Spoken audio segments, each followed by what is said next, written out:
Hay álbumes legendarios que tienen unas historias detrás que son para alucinar. Fracasos que de repente se convierten en clásicos. Conceptos que nacen casi por accidente. Pues hoy vamos a meternos de lleno en una de esas historias increíbles, la de Desperado, el disco que casi se carga a The Eagles, pero que al final fue lo que los convirtió en una auténtica leyenda. Pero antes de empezar, es de justicia hacer una parada obligatoria. Hay que dar unas gracias enormes a la fuente de toda esta historia, que es el blog La Playlist del Yello. De verdad, todo lo que vamos a contar sale de su currazo de investigación, así que mil gracias. Venga, ahora sí, al lío. La pregunta del millón, la que lo resume todo, es esta. ¿Cómo es posible que un álbum que fue recibido con un desprecio, pero desprecio absoluto tanto por la discográfica como por la propia banda, sea hoy considerado una obra maestra? Para entender esto, hay que viajar atrás en el tiempo, concretamente a 1972. The Eagles venían de petarlo con su primer disco, y su mentalidad estaba a punto de dar un giro de 180 grados. A ver, ya eran estrellas, tenían los éxitos, el dinero empezaba a entrar a espuertas, pero les faltaba algo. Querían ser vistos como artistas serios, no solo como una fábrica de hits para la radio. Buscaban el respeto, querían que la crítica se rindiera a sus pies. Y ojo a esta frase de Glenn Frey que lo clava. La banda adoptó un enfoque casi de negocio, muy frío. Se acabaron los amiguismos, esto era un trabajo. El plan era sencillo, ser famosos, ser aclamados y ser ricos. Y trazaron una estrategia para conseguirlo. ¿Y de dónde sacan la idea para este nuevo estatus? Pues de un libro sobre pistoleros del salvaje oeste. Se les ocurrió usar a la banda de forajidos Doolin Dalton como una metáfora de ellos mismos. Unos tíos jóvenes, viviendo al límite, solo con su talento. Sonaba épico, ¿verdad? Bueno, la realidad fue otra cosa. Porque claro, esta idea tan grandiosa de los forajidos del rock and roll no tardó mucho en darse de bruces con una realidad que era bastante más cómica, la verdad. Es que el contraste es para reírse. Querían proyectar esa imagen de forajidos americanos, tíos duros, curtidos por el desierto. La realidad, pues que grabaron el disco en Londres, muy lejos de todo eso. Y su vida de fuera de la ley era más bien de fiestones en Los Ángeles. Y es que el propio Don Henley lo soltó años después sin cortarse un pelo. La metáfora era, como dijo otro miembro de la banda, un poco cogida por los pelos. No había ni caballos, ni tiroteos, lo que había era mucho dinero y una vida bastante cómoda. Y la grabación en sí no tuvo nada de rock and roll, ¿eh?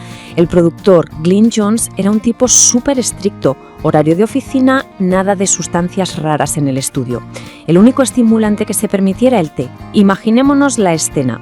Y para colmo, cuando trajeron a la Orquesta Filarmónica de Londres para grabar la canción Desperado, Don Henley se sintió tan intimidado que luego se arrepintió de no haber cantado mejor. El supuesto forajido resulta que tenía pánico escénico. Bueno, pues con el disco ya bajo el brazo, la banda vuelve a Estados Unidos súper orgullosa pensando que lo habían petado. Pero la bienvenida que les esperaba, bueno, no era la que se imaginaban, ni por asomo. Ahí quedó esa frase para la historia, soltada por un jefazo de Asylum Records. Después de todo el esfuerzo de crear una obra de arte conceptual, la respuesta fue un desprecio total. Para la discográfica, ahí no había ningún éxito, solo un rollo de canciones sobre cowboys que no le interesaba a nadie. Y claro, lo peor de todo es que esa mala vibra se les pegó. Al volver a escuchar el disco en su casa, en California, les entró un pánico terrible. En plan, madre mía, esto no suena como lo demás. Las canciones son malísimas, somos malísimos, hay que grabarlo todo de nuevo. La confianza que tenían se fue por el desagüe. Y ahí tuvo que llegar el productor, Glyn Johns, a poner orden. Y su respuesta fue, bueno, directa es poco. Les dijo básicamente, estáis equivocados. El que sabe de esto soy yo, así que callaos la boca. Y con esa bronca, sin saberlo, salvó una obra maestra. Total, que el disco sale a la venta. Y las cifras, pues, le dieron la razón a los directivos y a los miedos de la banda, la verdad. El álbum a duras penas llegó al puesto 41 y los singles ni Tequila Sunrise ni Outlaw Man se acercaron al top 50. Vamos, un fracaso comercial en toda regla. Pero claro, aquí es donde la historia da un giro de guión. Porque como pasa muchas veces con las grandes obras, el tiempo pone a cada uno en su sitio. Y a Desperado le tenía reservado un lugar muy especial.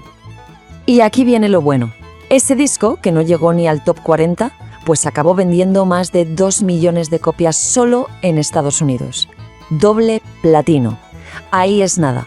La venganza del cowboy se sirvió fría y muy lentamente. Es que el recorrido de este álbum fue a una auténtica carrera de fondo.